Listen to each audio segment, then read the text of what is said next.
Gérard Gazet, maire d'Aubagne, et nous nous retrouvons aujourd'hui pour fêter le 60e anniversaire de l'arrivée de la Légion étrangère sur la ville d'Aubagne.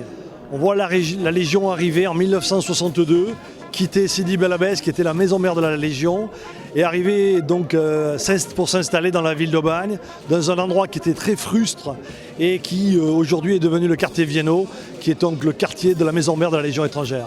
C'est une aventure humaine parce que ce sont des hommes, les hommes de la Légion, qui ont fait effectivement cet endroit qui est devenu la maison mère pour le monde entier de la Légion étrangère. Alors, 60 ans plus tard, quelle est la place qu'occupe la Légion dans votre commune ?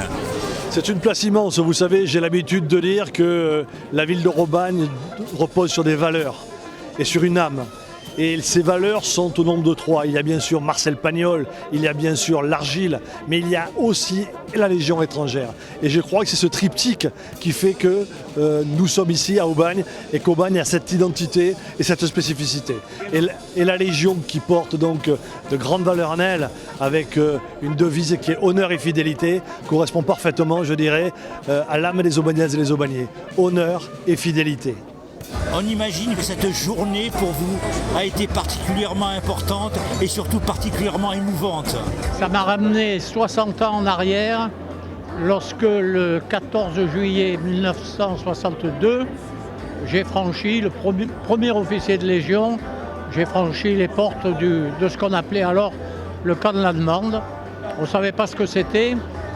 Et en fait, on nous affectait un camp de prisonniers, parce que le camp de la demande, c'était ça. C'était un ancien camp de prisonniers, et c'est là qu'on voulait mettre la Légion. On n'a pas été accueillis avec des trompettes, des arcs de triomphe, etc. À l'époque, l'ambiance était neutre. On n'a pas été accueillis non plus de façon hostile, pas du tout. Mais la population nous regardait. Et puis, petit à petit, la tenue des légionnaires, le sens du contact ont fait que la mayonnaise a pris et que légionnaires et aubagnais ont commencé à se connaître plus profondément.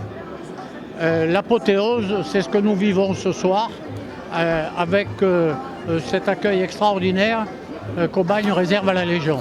L'installation de la Légion à Aubagne, c'est une longue et belle histoire à laquelle, d'une certaine manière, vous avez participé. Je suis arrivé à 2 ans et demi à Aubagne.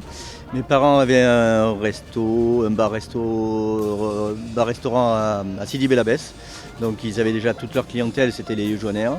Et quand ils sont venus en France, donc ils ont repris un bar-restaurant à Aubagne. Donc, ils sont arrivés en même temps que la Légion et donc ils ont retrouvé tous leurs anciens clients. Et donc moi j'ai été bercé toute ma jeunesse avec des légionnaires. Ils ont donné un essor économique exceptionnel à la ville. Voilà, je me souviens, c'était une belle époque.